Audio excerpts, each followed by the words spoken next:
Bismillahirrahmanirrahim. Assalamualaikum warahmatullahi wabarakatuh.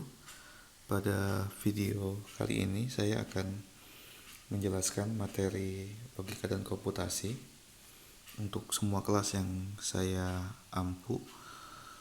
Ada beberapa hal yang perlu saya jelaskan di awal, bahwa materi ini adalah materi kelanjutan dari materi sebelumnya dan disampaikan setelah UTS. Pada materi pertemuan 7 ini kita akan mempelajari 3 hal. Yang pertama terkait dengan konsistensi logika. Kemudian yang kedua nantinya akan mempelajari tentang strategi pembalikan. Dan yang ketiga nanti kita akan membahas tentang teknik model. Saya awali dulu dengan pretest. Silahkan kalian kerjakan sesuai dengan link upload yang sudah disediakan di dalam Canvas. Pada pretest ini masih ada kaitannya dengan penyederhanaan logika yang dibahas di pertemuan 6. Kalian bisa menggunakan hukum-hukum penyederhanaan tanpa menggunakan tabel kebenaran. Nah, kemudian kita masuk ke materi. Pada materi ini kita mengulas kembali kaitannya dengan bagaimana sebuah logika itu diukur, apakah konsisten atau tidak, serta valid atau tidak. Jadi ada dua konsep. Yang pertama adalah konsisten, dan yang kedua valid tidaknya sebuah ekspresi logika. Nah, pada materi ini yang disoroti di awal terkait dengan tabel kebenaran. Tabel kebenaran memang punya model yang cukup efektif untuk membuktikan sebuah argumen atau pernyataan itu konsisten atau tidak. Akan tetapi kekurangannya terletak pada jumlah variabel. Jadi seperti yang sudah saya jelaskan di beberapa kesempatan, bahwa variabel proposisional di dalam sebuah tabel kebenaran akan menentukan jumlah baris yang ada di dalam sebuah tabel. Misalkan variabelnya 2, maka barisnya 2 pangkat n, 2 pangkat 2, karena formula yang sudah kita ketahui bersama, nantinya jumlah variabel sangat tergantung pada jumlah baris sangat tergantung pada jumlah variabel. Nah, disitulah letak tidak efektifnya penggunaan tabel kebenaran yang nanti akan kita coba dengan menggunakan skema atau model yang lain, seperti yang sudah kita coba pada pertemuan 6 dengan menggunakan hukum logika. Nah, untuk mengingatkan kembali terkait dengan definisi konsistensi logika, maka pada materi ini dijelaskan terlebih dahulu terkait dengan definisi konsistensi logika, di mana sebuah pernyataan logika disebut konsisten. Nah, ini disebut konsisten satu dengan lainnya jika semua elemen bernilai benar. Elemen yang dimaksud ini adalah pertama premis, yang kedua kesimpulan atau konklusi, dan yang ketiga adalah hasil operasi. Jadi kesemuanya tadi premisnya, kemudian kesimpulan, dan hasil operasinya haruslah bernilai benar. Baru kemudian sebuah argumen itu atau sebuah pernyataan logika secara umum itu dikatakan konsisten. Untuk memberikan gambaran, maka ada satu contoh yang saya masukkan ke dalam materi ini. Di dalam contoh ini adalah contoh argumen. Kalimatnya bisa kalian baca. Di dalam argumen ini ada premis, ya kan? Kemudian ada konklusi, premisnya jumlahnya bisa kita lihat dari tanda titik biasanya ya. Kalau mau memudahkan ini, premis yang pertama dari sini sampai dengan di sini. Kemudian ini premis yang kedua sini sampai dengan ini. Kemudian konklusi biasanya ditandai dengan kata dengan demikian ini ya. Dengan demikian. Nah, kemudian berikutnya setelah dengan demikian pasti adalah kesimpulan, konklusi tadi ya. Berarti ada dua premis dan ada satu konklusi di dalam kalimat argumen tersebut. Nah, bagaimana langkah pengerjaannya? Langkah yang pertama adalah kita ubah dulu atau kita cari gitu ya, paling sederhana kita temukan dulu variabel yang terdapat dalam argumen tersebut. Yang pertama di dalam argumen ini adalah Noah mengadakan konser A.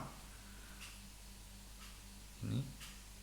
Kemudian harga tiket tidak terlalu mahal dan penonton akan ramai. Jadi secara kalau kita ekstraksi variabelnya ada 3 variabel, berarti nanti kalau dibuatkan tabel kebenaran 2 pangkat 3 seperti itu.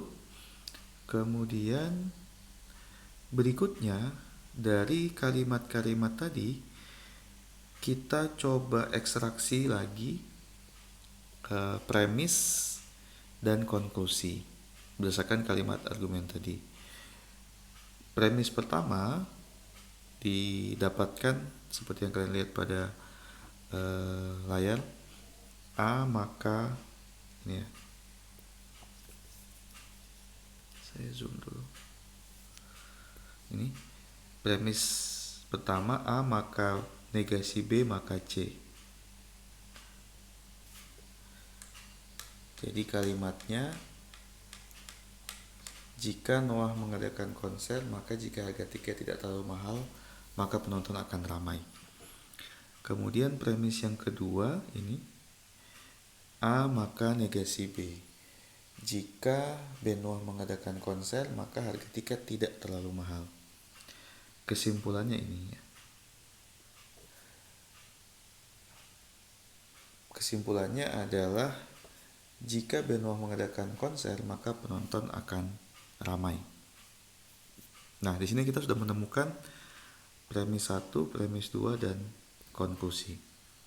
Selanjutnya, kita akan merangkai antara premis 1 dan premis 2 dengan kesimpulan. Kemarin sudah saya jelaskan kalau tidak salah di pertemuan tatap muka bahwa antara premis 1 dengan premis kedua atau sampai dengan premis ke N itu dihubungkan dengan konjungsi ya. Jadi premis 1, premis 2, premis ke N dihubungkan dengan konjungsi, sedangkan antara himpunan premis dengan himpunan kesimpulan juga atau mungkin satu kesimpulan itu dihubungkan dengan implikasi gitu ya. Nah, kita lihat pada rangkaian premisnya. Jadi ini premis 1, kemudian premis kedua, dan kesimpulan. Sampai sini kita sudah menerapkan konsep penggabungan atau perangkaian premis dengan kesimpulan di dalam sebuah argumen. Oke. Selanjutnya di dalam pembuktian konsistensi logika yang kita lakukan adalah membuktikan setiap baris di dalam tabel kebenaran. Nah, ini saya zoom out dulu biar kelihatan. Nah, membuktikan setiap baris dalam tabel kebenaran yang menunjukkan kondisi konsisten tadi. Nah, saya tuliskan sini aja lagi. kondisi konsisten. Jadi konsisten terjadi jika premis-premisnya itu bernilai true, kemudian konklusinya bernilai true, dan hasil operasi, berarti kan premis maka konklusi itu juga bernilai true.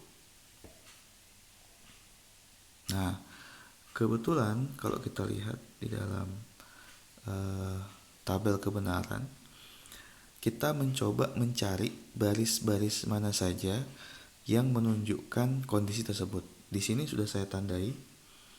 Jadi premis 1, premis 2, konklusi dan hasil operasi sudah saya bedakan supaya memudahkan kalian untuk membuktikan kondisi yang kita ingin temukan. Nah, berdasarkan kaidah tadi di dalam konsistensi logika, maka kita menemukan di dalam tabel kebenaran ini baris ketiga. Coba kalian perhatikan, sudah saya arsir di situ, sudah saya warnai berbeda. Baris ketiga, kemudian baris ke-5 sampai ke-8. Ini menunjukkan kondisi yang konsisten. Kenapa? Karena di dalam baris 3, 5, 6, 7, dan 8 terdapat, saya contohkan satu baris ketiga, terdapat premis yang bernilai true, premisnya 2. Kemudian terdapat konklusi yang bernilai true juga, dan hasil yang bernilai true. Nah, ini pembuktian yang lengkap, sehingga dapat disimpulkan baris ketiga menunjukkan kondisi yang konsisten. Nah, kondisi yang konsisten dan valid dapat ditunjukkan jika semua baris yang menunjukkan kondisi konsisten itu terbukti. Artinya, baris ke-5, 6, 7, dan 8 juga seharusnya menunjukkan kondisi yang konsisten. Kita cek. Baris ke-5, 6, 7, 8. Oke. Premis 1, premis 2 juga oke. Kesimpulannya juga oke, menunjukkan kondisi konsisten. Demikian juga dengan hasil operasi. Ya. Bagaimana dengan baris yang lain?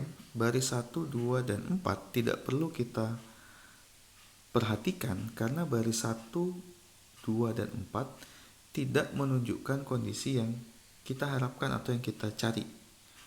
Gitu ya. Saya hapus dulu biar kelihatannya baris. Oke. Nah, kita lihat baris ke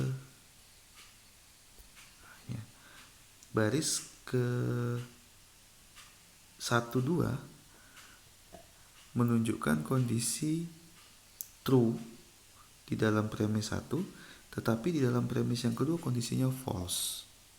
Demikian juga hasilnya menunjukkan, baris yang kedua menunjukkan kondisi false. Sehingga baris 1, 2, dan 4 ini tidak membuktikan atau tidak menunjukkan adanya kondisi konsisten. Apakah boleh dalam sebuah tabel kebenaran ada yang menunjukkan kondisi yang konsisten dan yang tidak? Dalam konteks konsistensi logika, maka semua baris yang menunjukkan konsistensi harus dibuktikan dengan hasil yang true juga, gitu ya. Sedangkan baris yang menunjukkan kondisi tidak konsisten berarti premisnya bisa true, konklusinya bisa false, hasilnya bisa false, atau bisa juga premisnya false, konklusinya true, hasilnya true, itu kita abaikan. Nah, kenapa pada contoh argumen ini kita bisa pastikan bahwa baris ini atau argumen ini konsisten? Karena kita bisa menemukan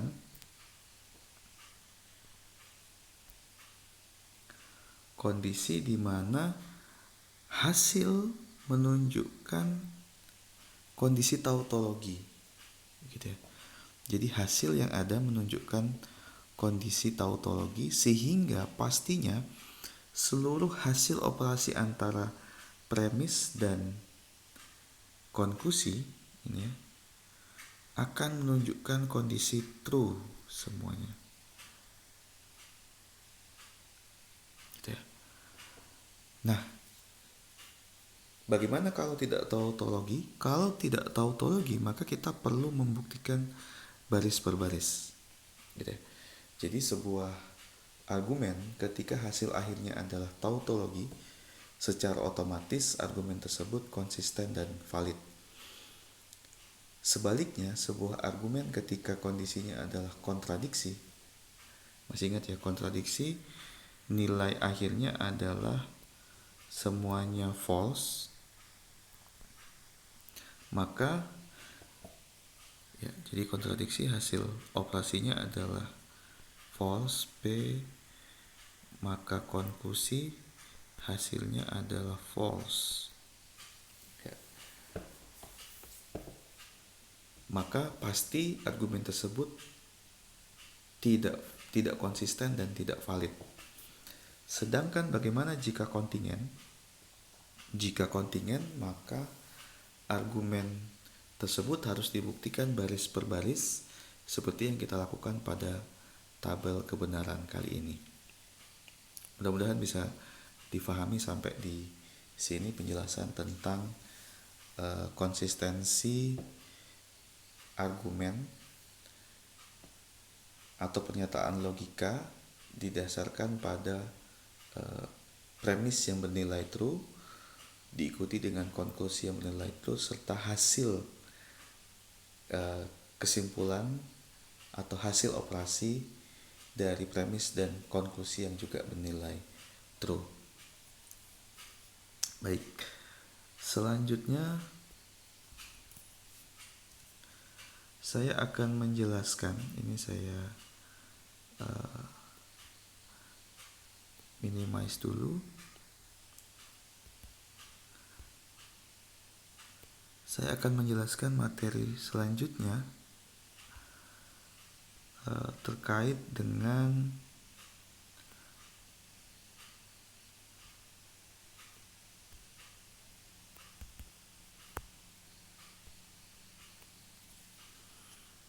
strategi pembalikan.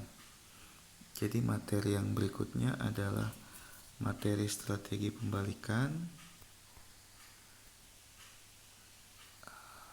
Oke.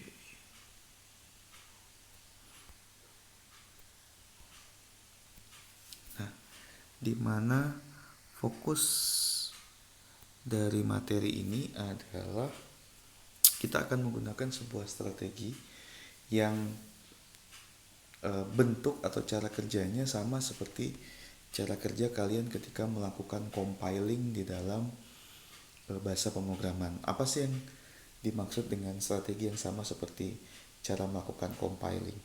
Saya berikan ilustrasi begini. Pada saat kalian menuliskan kode program, anggaplah kalian menggunakan C atau kalian menggunakan Java, maka pada saat kalian melakukan compile, yang kalian cari adalah ada tidak baris yang error gitu ya.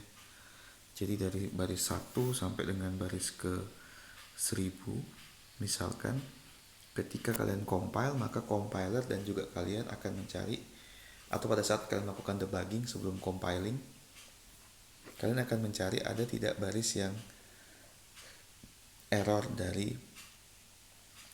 program yang kalian buat. Nah, konsepnya sama. Jadi dalam strategi pembalikan yang kita cari bukanlah baris yang betul atau baris yang benar, baris yang correct. Yang kita cari adalah baris yang salah atau baris yang error. Dalam konteks konsistensi logika, maka yang dicari adalah baris yang tidak konsisten atau baris yang error tadi ya. Nah, bagaimana strategi pembalikan menyelesaikan masalah tersebut dengan pendekatan yang sama seperti yang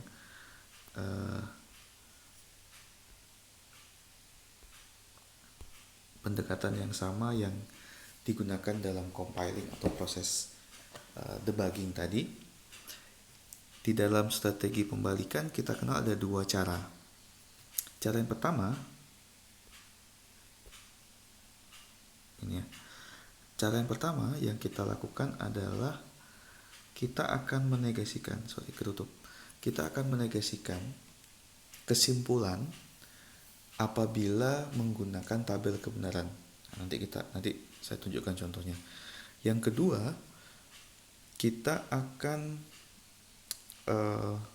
mengubah nilai false pada kesimpulan jika menggunakan teknik model. Nah, teknik model ini yang sudah saya sebutkan tadi di awal video, yang nanti akan kita pelajari sebagai bagian dari pembuktian konsistensi dan validitas tanpa menggunakan tabel kebenaran. Baik. Contohnya masih sama, jadi saya hapus dulu. Contohnya kita masih menggunakan contoh yang Noah tadi, konser. Proses ini tidak saya akan jelaskan karena sudah saya jelaskan di proses yang awal tadi. Nah, yang berbeda ada pada langkah yang ketiga. Pada langkah ketiga, kalau tadi pada perangkaian argumen kita menggunakan antara premis 1 dengan premis kedua dihubungkan dengan konjungsi, serta antar premis dengan kesimpulan itu dihubungkan dengan implikasi. Sedangkan pada konsep ini, pada strategi pembalikan maksud saya, antar premis dengan kesimpulan itu dihubungkan menggunakan operator konjungsi. Ini ya. Jadi letak perbedaannya pertama di sini. Kemudian yang kedua, sesuai dengan kaidah atau cara strategi pembalikan dengan menggunakan tabel kebenaran pada nomor 1, maka kesimpulannya harus kita negasikan. Jadi kesimpulan yang akan kita operasikan harus kita negasikan terlebih dahulu. Perbedaannya terletak di sini. Nah, gitu ya. Oke. Nah, lantas bagaimana bentuk pembuktian dalam tabel kebenaran? Sama. Hanya saja pada bagian akhir nanti kita akan menemukan adanya premis 1, premis 2, kemudian kesimpulan yang sudah dinegasikan dan hasil operasi yang menunjukkan kondisi yang berbeda. Saya kembali ke baris yang sama seperti yang tadi sudah kita buktikan menggunakan tabel kebenaran tanpa menggunakan strategi pembalikan. Di situ, di tabel yang tadi pertama kita gunakan, proses pembuktiannya terletak pada baris ketiga, kemudian 5, 6, 7, dan 8. Sama, pada strategi pembalikan juga menggunakan baris yang sama. Sekarang kita lihat. Kalau tadi kondisi konsisten ditunjukkan dengan kondisi di mana premisnya bernilai true, kemudian kesimpulan bernilai true, kemudian ini ya, saya bedakan, kemudian hasil operasi antara premis dengan kesimpulan juga bernilai true. Nah, bagaimana dengan strategi pembalikan? Saya hapus dulu.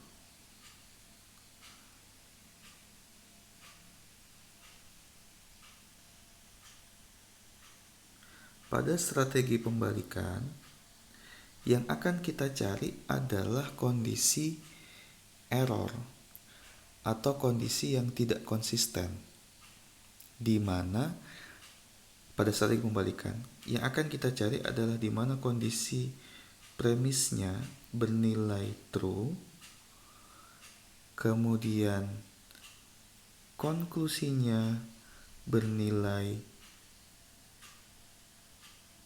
false, dan hasil operasi antara premis dengan konklusi, mohon maaf saya salah menggunakan operator untuk yang kali ini, saya revisi dulu. Nah, hasil operasi antara premis dan konklusi itu bernilai true. Perhatikan ya. Jadi yang kita cari adalah kondisi, saya ganti dulu. Oke. Kondisi di mana premisnya bernilai true, konklusinya bernilai false, hasil operasinya bernilai true. Ini kondisi yang akan kita cari. Sekarang kita buktikan. Baris ketiga premisnya true, premis 2 true, konklusinya false, hasil operasinya false, tidak terbukti. Kemudian baris 567 kita cek premisnya true, ini juga true, konklusinya false, hasilnya juga false. Harusnya untuk terjadinya kondisi inkonsisten di sini bernilai true. Oke, mudah-mudahan bisa dipahami. Sehingga kesimpulannya argumen ini konsisten. Jadi karena tidak ditemukan baris yang error, maka argumen ini kita simpulkan sebagai argumen yang valid dan konsisten. Tadi ya, valid terjadi kondisi di mana konsisten terjadi kondisi di mana premis bernilai true, konklusi bernilai true, hasil operasi bernilai true, dan kondisi valid terjadi jika seluruh baris-baris tadi, seperti contoh pada argumen ini baris 3, 5, 6, 7, dan 8 tuh kondisinya memenuhi kondisi konsisten tadi. Oke, mudah-mudahan bisa dipahami. Kemudian, nah, kelemahan dari teknik atau menggunakan tabel kebenaran adalah, saya hapus dulu, adalah jumlah variabel. Pada contoh ini variabelnya hanya 3, jadi tidak menjadi masalah gitu ya. Mudah saja untuk membuatkan tabel kebenaran. Tetapi bisa dibayangkan kalau misalkan variabelnya jumlahnya cukup banyak dan perlu kita buatkan tabel kebenaran dengan baris dan kolom yang sangat banyak. Ini tentunya sangat menyulitkan. Misalkan pada kasus bagaimana propositional logic kemudian digunakan, atau logika proposisional digunakan untuk mengenerate aturan-aturan, misalnya begitu ya, gejala penyakit dan lain sebagainya. Wah, itu bisa sangat banyak sekali. Sehingga salah satu teknik yang dikenalkan di dalam pembuktian konsistensi logika ini adalah teknik model dan counter model. Yang akan saya jelaskan adalah teknik model teknik model dan counter model yang akan saya jelaskan pada video ini. Nah, bagaimana sebenarnya analogi dari teknik model? Pada saat seseorang ingin membeli pakaian di dalam, anggaplah di sebuah mall atau di sebuah outlet, di sebuah distro, maka biasanya outlet, distro, atau di mall tersebut akan memajang satu contoh baju di dalam manekin atau di dalam pajangan begitu ya, sehingga kita sebagai pembeli tahu atau bisa mengenal dengan jelas bagaimana bentuk baju tersebut atau bentuk pakaian tersebut ketika dikenakan pada tubuh atau pada contoh begitu ya. Sehingga kita punya gambaran, nanti tangannya panjang atau pendek, kemudian kerahnya bagaimana, kancingnya ada berapa, dan lain sebagainya. Nah, Itu gambaran dari teknik model. Analoginya seperti itu. Bagaimana dalam logika, teknik model digunakan untuk mengambil salah satu baris. Jadi saya kembali ke tabel kebenaran. Di dalam teknik model yang akan kita lakukan adalah mengambil salah satu baris yang terdapat pada tabel kebenaran ini. Yang diambil baris secara acak, yang akan kita buktikan apakah baris tersebut, misalnya baris ketiga contohnya ya, menunjukkan kondisi yang inkonsisten, gitu ya. Jadi dengan dengan strategi pembalikan, kita tetap menggunakan paradigma debugging atau compiler tadi ya. Kita cari baris yang inkonsisten dengan mencomot salah satu baris, tidak ke semua baris. Sehingga tadi kita tidak perlu membongkar seluruh almari di dalam outlet atau distro baju tadi. Kita cukup menggunakan atau melihat satu contoh baju untuk bisa tahu kira-kira bagaimana hasil dari baju itu ketika dipakai di dalam kepada tubuh kita. Ini teknik modelnya. Di sini saya memberikan mengulang kembali sebuah argumen itu dikatakan konsisten jika memenuhi unsur-unsur ini. Tadi sudah saya jelaskan ya. Jadi premisnya bernilai true, premis 2 bernilai true, premis ke n bernilai true, kesimpulannya bernilai true, serta hasil operasi antara premis dan kesimpulan juga yang bernilai true. Oke. Lantas bagaimana cara penggunaan teknik model sudah saya jelaskan di halaman berikutnya. Silahkan kalian lihat atau kalian bisa cek di screen yang saya sajikan.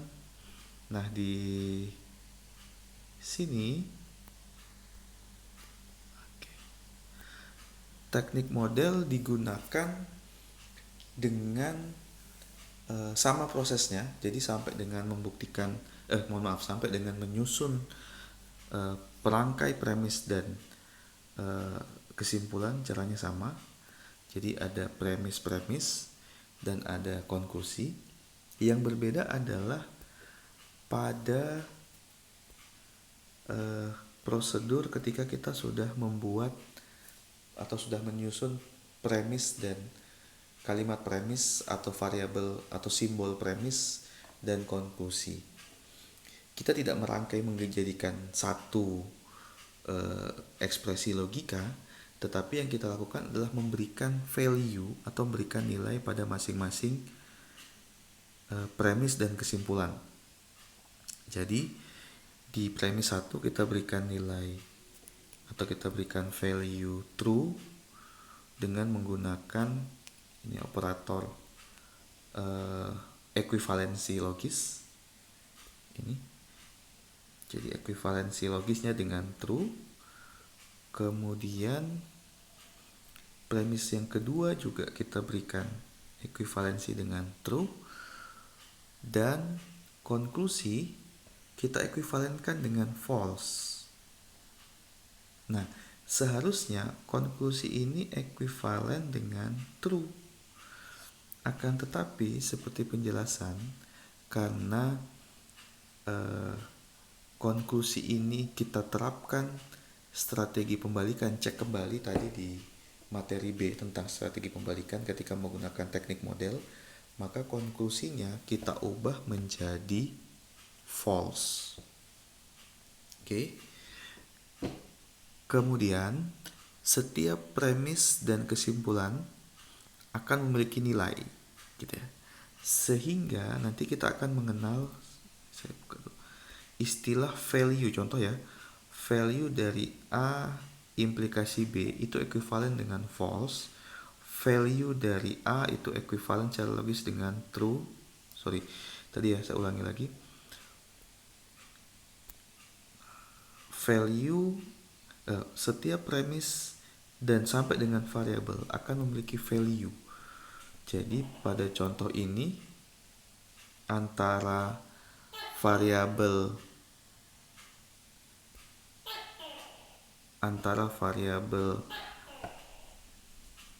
value value A maka B itu ekuivalen dengan true, dan value A ekuivalen dengan true juga. Bisa dipahami ya, dibaca value of A atau nilai dari A. Mudah-mudahan bisa dipahami. Kemudian berikutnya yang kita harus lakukan adalah membuktikan apakah premis dan konklusi menunjukkan kondisi yang salah tadi. Nah ini ya. Jadi kondisi yang salah itu terjadi ketika premis 1 bernilai true, premis 2 bernilai true, akan tetapi konklusinya itu bernilai false. Ini kondisi yang salah. Kalau kondisi ini terbukti, maka argumen ini dinyatakan inkonsisten karena kita menemukan satu baris yang error, gitu ya. Mudah-mudahan bisa difahami. Nah, sekarang bagaimana cara membuktikannya? Kita buktikan premis per premis sampai dengan kesimpulan. Kita awal dari kesimpulan, Kita awal dulu dari kesimpulan. Jadi buktikan kondisinya. Ya, jadi cek apakah benar kondisi A maka C itu false. Ini kesimpulannya. Jadi ini kondisi kesimpulan. Buktikan apakah value dari A maka C itu ekuivalen dengan false. Bagaimana caranya? Kita gunakan aturan dalam implikasi. Kapankah kondisi false terjadi dalam implikasi? Kondisi false terjadi dalam implikasi jika dan hanya jika terdapat anteseden, dalam hal ini A. Biar berbeda saya gunakan. Saya hapus dulu.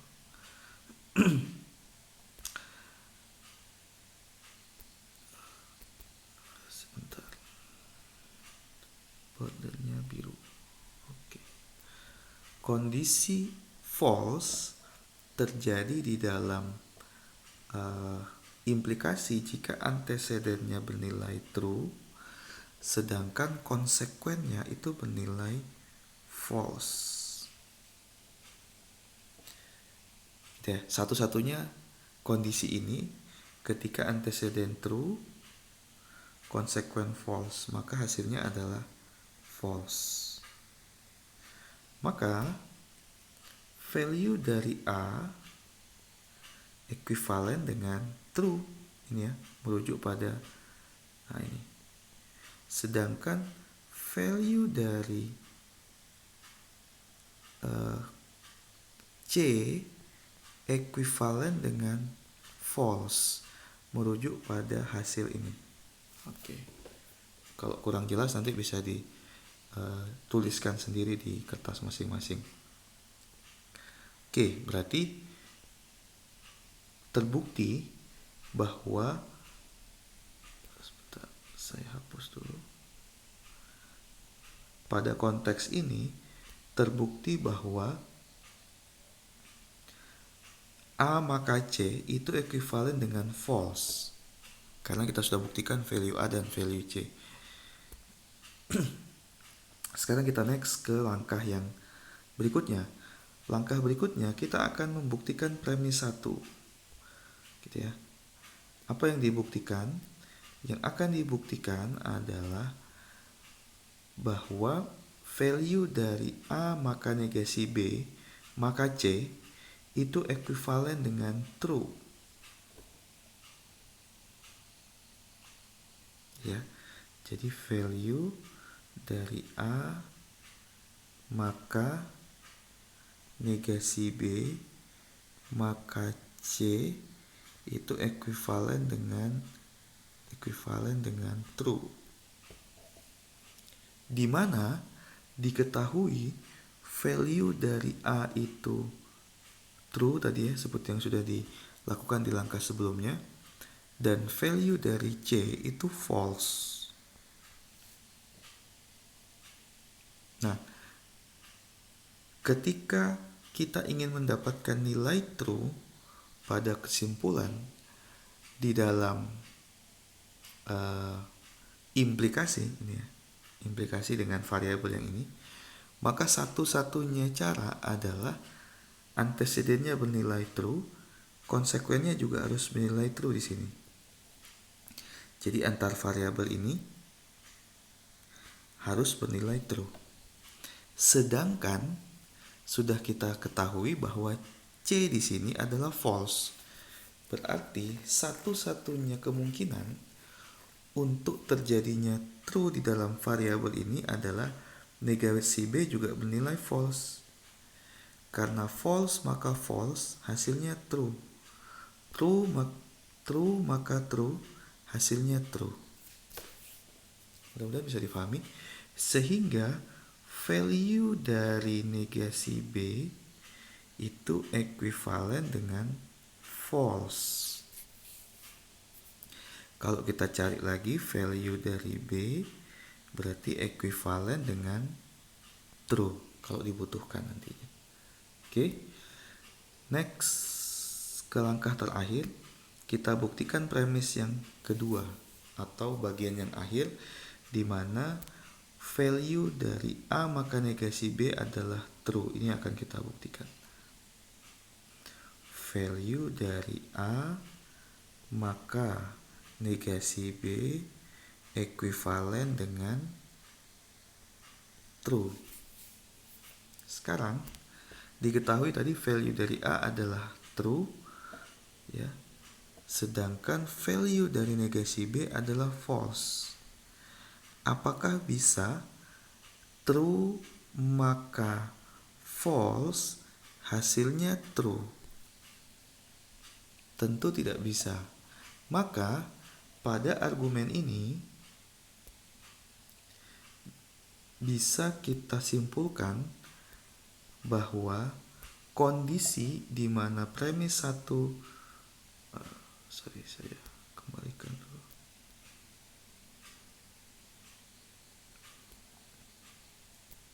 Kondisi di mana premis 1 bernilai true, premis 2 bernilai true, dan konklusi bernilai false, atau yang kita kenal dengan kondisi inkonsisten, itu tidak terjadi.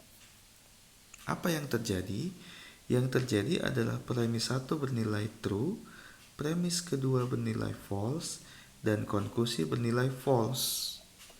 Apakah kondisi ini kondisi inkonsisten? Tidak. Ya. Kondisi ini adalah kondisi yang biasa aja, normal gitu. Nah, dengan strategi pembalikan tadi, kita akan mencari kondisi yang inkonsisten. Kita akan mencari error. Ketika error tidak terjadi, maka kondisinya adalah sebaliknya konsisten. Bisa difahami mungkin ya. Saya coba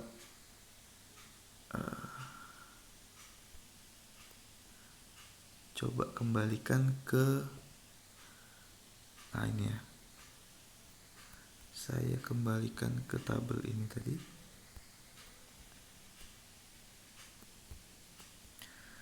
Nah, kondisi true false.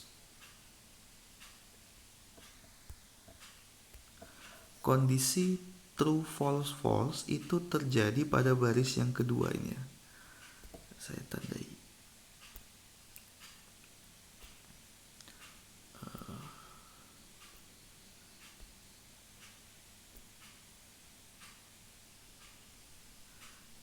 Biar jelas dulu.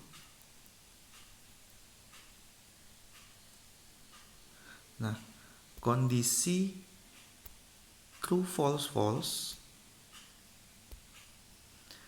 terjadi pada baris kedua. Ini ya, premisnya true, premis 1, premis 2 false, hasilnya false. Nah, apakah kemudian ini menunjukkan kondisi yang inkonsisten? Tidak, karena tidak termasuk pada aturan yang tadi kita lihat bahwa harusnya premis 1 true, premis 2 true, konklusinya false dan hasilnya true, gitu ya. Dengan demikian bahwa argumen tadi dengan menggunakan teknik model tidak terbukti inkonsisten. Oke.